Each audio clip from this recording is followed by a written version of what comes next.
What is up, YouTube? It is Angelo coming at you from Fear the Beard Football Channel.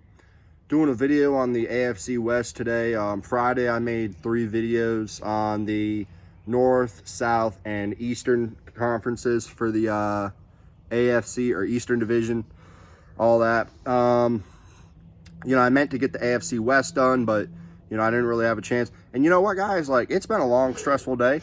If Pat McAfee can smoke a cigar on a show or AJ Hawk, I'm gonna enjoy me a Bud Light, dude. I don't think SportsCenter is gonna pick me up on this, and even if they do, I'm doing my channel my way. So fuck it. But no, I'm gonna dive into the video right here because this is about my 3rd take doing this, so I'm just gonna kind of go right into it. First of all, the Denver Broncos, I have them winning 2 games to start out the season against the Tennessee Titans and the Pittsburgh Steelers. I do have them losing in game number 3 to the Tampa Bay Buccaneers. Game 4 against the New York Jets, I have them winning, so I got them on a 3-1 start, followed by a loss to the New England Patriots, picking up a win against the Dolphins, losing to the Chiefs, and then beating the Atlanta Falcons. So right here, we are at the halfway mark on the season. I have them 5-3. I really like this team. I do. Their defense is good. I like a lot of the things they did in the draft. Jerry Jeudy, that's a very solid pickup. That only helps out Cortland Sutton. Melvin Gordon, that was a phenomenal pickup. Aqib Talib on the defense, great trade there. They did nothing but help their cause. I mean, this is a team who went 7-9 last year, won 4 of their last 5 due to Drew Lock stepping in those last 5 games. So, if everything stands pat and they continue to be like, if everyone else that was on the team last year plays the way that they played last year and all these new additions, really help out, which I feel like they can, obviously. We know how good A.J. Bouye has been for an abysmal team.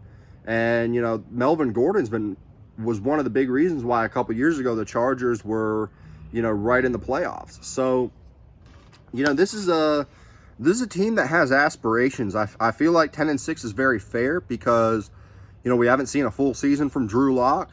Now teams are going to be able to kind of study him and kind of gauge where he's at, what he does, and all of that. So, they have film to go off of with him. But I feel like 10-6 is very fair. It can go either way, though. Drew Lock can just not continue from where he left off last year and end up having a bad season, and they could potentially slip to 8-8, which I feel like is kind of their floor with as good as their defense is, and the fact that they do have a solid run game. But they could also really compete with the Chiefs for the division if everything goes well. But let's get into the second half of the season for them. I have them beating the Raiders and then the Chargers, followed by 2 losses to the Saints and the Chiefs. I do have them beating the Carolina Panthers, but then losing to the Buffalo Bills, a.k.a. Panthers North, followed by 2 wins to the Chargers and the Raiders. So, if you were following along with that, I have them going 10-6. So, like I said, man, I think that's a very fair record with the Denver Broncos because they're just, like I said, they're a solid team. They did a lot in the offseason to build on the success that they had at the end of the season last year. So, it's going to be very interesting watching them this season.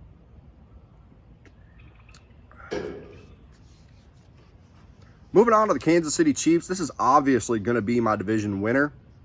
Nothing against the other teams in the division and all of the fans for them.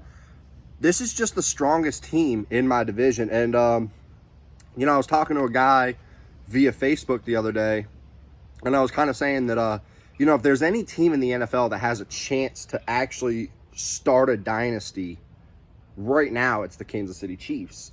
There's only been one dynasty, though. It's been the Patriots. They went on a long run. But, to go on a solid run, if they could start putting together about, let's see, they've won during the Pat Mahomes era, as far as his last, they've been to 2 AFC championship games, won 2 division titles, won a Super Bowl. So, if they could put together about, 4 more seasons where they win the division, that would be 6 straight years with Patrick Mahomes as their quarterback where they won the division.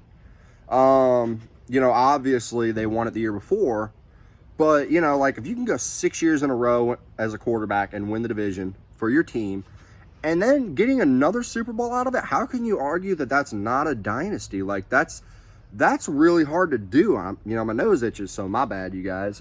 Just had to kind of deal with that while it's going on. But yeah, I don't think you can argue that that's not a dynasty. I don't know what the rules are for a dynasty, but I'd have to imagine that somewhere along those lines, you could at least at that point consider it. Multiple Super Bowl rings and a consecutive run of division titles. I think that's a good way to start. Now, I don't know what's going to happen with Pat Mahomes' career. I remember when Aaron Rodgers won his first Super Bowl, everyone was like, they're going to go on this massive run. They're going to win 3 out of the next 6 Super Bowls. And you know what? I'm not going to lie, because I think I was 14 when they won their first Super Bowl. So, I got into that hype too. I got into thinking that they were going to go on this massive run and win 3 of the next 6 Super Bowls. And he was going to wind up with multiple rings. That's my fault. But it was very believable. They had a top 10 defense, a top 10 offensive line that year. They had weapons on offense. And then the following year, they went 15-1. They ended up losing to the eventual Super Bowl champion, the New York Giants. But I think a lot of people were guilty of expecting the Packers to go on this massive run. And I think a lot of people are going to fall into that with the Kansas City Chiefs. Is that going to be different? Who knows? They have a chance. Just like the Packers had a very good shot at doing the same exact thing. Let's move on to the Kansas City Chiefs record, though. I have them winning their first 2 games against the Houston Texans and the Los Angeles Chargers. Then I have them losing to the Baltimore Ravens. So like I said earlier when I was covering the AFC North, if you want to tell me the Chiefs win this game, hey man, by all means, I'm cool with that, because this is one of those games that can go either way. They're very evenly matched. I just feel like coming off of a Super Bowl matchup, there's 2 different paradigms right here, or paradigms, whatever you want to call it. Paradigms, that's what it's called, paradigms. But anyway, there's 2 different paradigms right here. You've got a team who just come off of a Super Bowl win. Then you have a team who finished out with the best record and got knocked out early by a wild card team who just barely squeaked into the playoffs in the Baltimore Ravens. So, the Baltimore Ravens are going to come in with a chip on their shoulder, in my opinion. If you think Kansas City's going to win this, man, trust me, I'm not going to argue with you, because like I said, it can go either way. To finish out the first half of the season, though, I have them beating the Patriots, the Raiders, the Bills, the Broncos, and the Jets. So, obviously, I have these guys starting out 7-1, very hot. Second half of the season, I had them beating the Panthers, losing to the Raiders, losing to the Bucks, then beating the Broncos and the Dolphins, followed by a loss to the New Orleans Saints, and then 2 consecutive wins against the Falcons and the Chargers. So, if you were following along, I don't know if I mentioned the record earlier, but I have them going 12-4. They obviously can do a little bit better, but, I feel like 12-4 is a very solid mark. It's going to be enough to win the division. So, I like what they're doing in Kansas City. I love Andy Reid. They have weapons: Tyreek Hill, Mecole Hardman, Travis Kelce, Sammy Watkins. I love the Clyde Edwards-Helaire pick. They have a deep backfield over there in Kansas City. It just depends on how well that defense is going to hold up. If it could continue to be the same defense that it was on that playoff run, that Super Bowl run, they're going to be even better than 12-4. But I think that's a good mark to put them at. I don't want to get too greedy and fall into the hype of some people being like, they're going to go 15-1. We've had, 3 15-1 teams? 2, maybe? The only ones I can think of is the Panthers. The Steelers did it one time. I know that. So 3, in my opinion, that I can think of. The 85 Bears, the 05 Steelers, or the 04 Steelers, and then the 2015 Carolina Panthers. It's not been done that often is what I'm saying. So if you guys are out there saying that, just understand it's very rarely done. And if you're going to predict it, there's a very good chance you're not going to be right. Not taking away from anything. I don't want to take away from your predictions. but I'm just saying it's very rare. Moving on to the Los Angeles Chargers. God, I want to call them the San Diego Chargers so bad. I don't have them doing hot. I'm not going to lie to you guys. I'm going to go over the record, and I'm going to tell you why. I have them losing to the Bengals and then the Chiefs, followed by a win against the Carolina Panthers, a loss to the Tampa Bay Buccaneers, Saints, Jets, Dolphins, and then a win to the Jacksonville Jaguars. So I had them starting out 2-6. Let's just kind of breeze through the rest of their schedule because there's nothing to really ride home about here. I had them beating the Raiders, losing to the Broncos and the Bills, followed by a win against the New England Patriots, and then finishing out their last 4 games, losing to the Atlanta Falcons, Las Vegas Raiders, Denver Broncos, and Kansas City Chiefs. So I'm going to tell you what I like, and then I'm going to tell you everything I don't like. I like the pieces that they have. I like certain players on their team. Derwin James. I believe they have Jason Verrett. I like Melvin Ingram. I like Joey Bosa. All right, on their defense. On offense, I like Keenan Allen. Mike Williams, I think he could be a good receiver. He's obviously got some room to grow, but we've seen flashes. Austin Eckler and Justin Jackson, I think, are a good tandem, and that's it. That's what I like about them. To what I don't like, I think Tyrod Taylor is a very serviceable quarterback, but I think he's a backup. For those of you out here trying to tell me that Tyrod Taylor is, a very capable starter, he deserves a starting job, and this and this and that, he performed admirably for the Buffalo Bills. But there is a reason why they're on a higher trajectory since he left, and that's because he's a very stagnant quarterback. He's not going to take you anywhere. You're going to be just meandering around in the shallow end with him. You're not going to dive the fuck in, basically. So, so to speak, and my apologies for the F-bomb. I'm just going to, I don't really like dropping that on my show, but it really kind of gets under my skin when somebody tries to sit here and tell me that Tyrod Taylor is actually a starter, because he's a very serviceable backup. And that's not to take away from him, because first of all, he's a great guy from what I've heard. And he's performed admirably. And he's probably one of the better backups in the league, right on par with the top name guys. But I don't see, he's not going to win you a Super Bowl. He's not going to even take you to the playoffs. I mean, you could probably put him on, a team like the Chiefs, and he could coast that team to a 10-6 record. But that's as far as you're going. He's a poor man's Alex Smith. Okay? And that's not better than Phillip Rivers, because at least with Phillip Rivers, he has that like gunslinger's mentality where he's going to chuck it 50 yards. It might get picked off, but it might go to the house. You never know. That's the one thing that separates them, is you do have that boom bust potential with Phillip Rivers, whereas Tyrod Taylor, his floor and his ceiling are right there with each other. You know what you're going to get with him. He is a jag, just a guy. That's it. And their offensive line. I hate their offensive line. Moving on to the Oakland Raiders. I'm going to breeze through their record just like I did with the Chargers, and then I'm going to tell you everything there is to tell you about the Las Vegas Raiders. I have them losing to the Panthers and the Saints. I have them beating the New England Patriots, followed by losses to the Bills and the Chiefs. I do have them beating the Tampa Bay Buccaneers.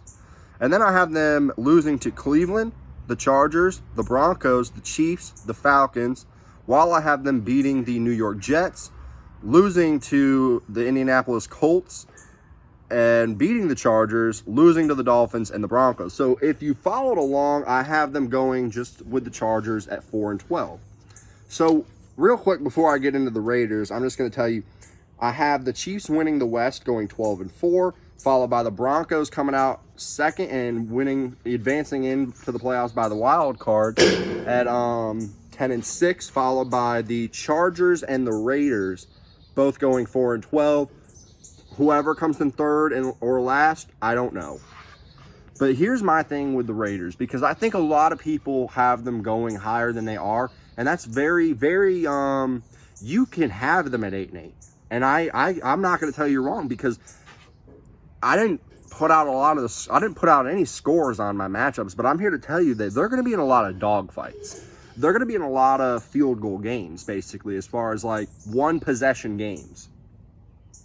But why do I think that they're not going to be able to edge out those games is because I don't like their offensive line. They need a few more pieces on defense, and I think that's going to hurt them. I think Derek Carr is good, but I think he needs a better team to be even better, as far as he needs a team that's, you know, got either a solid offensive line to go behind a run game where they can just manage the clock. Because we saw when they went 12-4 that year, like, they had a very solid offensive line. Their defense wasn't awful. It needed work. It needed work, obviously, but they're a very solid team, and he's not as bad of a quarterback as people try to say he is. The man completed 64% of his passes throughout his career. You know, he's been in the NFL for, what, 6 seasons now, I think? He got drafted number 1 over... This was his 5th season in the NFL that we just got done with. Yeah, he just got done with his 5th season in the NFL. The man's threw for over 20,000 yards in those years, in that time. He's thrown for, I don't even remember the touchdown total that he has. I believe it's a little over 100, if I'm not mistaken. I'm not sure, but 64% fits the bill. You know, they have to draft better. I liked what they did in the draft before because I liked getting character guys and building a culture. But Henry Ruggs with being the first receiver off the board doesn't cut it. Yes, he's fast, but how much of those, good plays that he had in college, how can you tell me that doesn't have to do with Jerry Jeudy being as dominant as he is and having the number 2 receiver being guarded by Henry Ruggs? Why not go after him or, CeeDee Lamb? That's who should have been first off the board. So there's that. Now, I love Josh Jacobs. He did a lot better than I thought. I was not high on him coming out of the draft because I'm not a big fan of Alabama running backs. They are, to me, always only succeed at a running back by committee unless your name is Derrick Henry. So, and fight me on Mark Ingram because he didn't get good until Alvin Kamara came into the league. And now that he's going to have J.K. Dobbins behind him, last year he did really solid with Gus Edwards, which, he's not a good running back. But his main running back was really Lamar Jackson. I mean, that's the guy who was running with him. So don't sit there and try and tell me that Mark Ingram's dominant because you can't hand him the rock 25 times a game and tell him to win it because it's just not going to happen. So there's that. This is going to be a dogfight team. They can go 4-12. They could go 8-8, maybe even 10-6. It just depends on how well they do in these one-possession games, and I don't feel like they're battle-tested enough to win these games.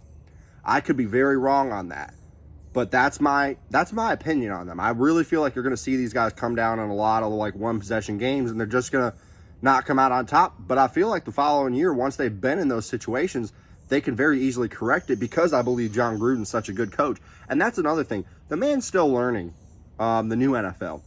He hadn't coached since 2008. This is his 3rd year back as a head coach. So, I'm very excited to see his progression as a head coach, basically. But that's going to end my video. I'm going to do some editing later and kind of, work on this and then another video that I hadn't edited. Tomorrow, I will be putting out my predictions on the AFC North.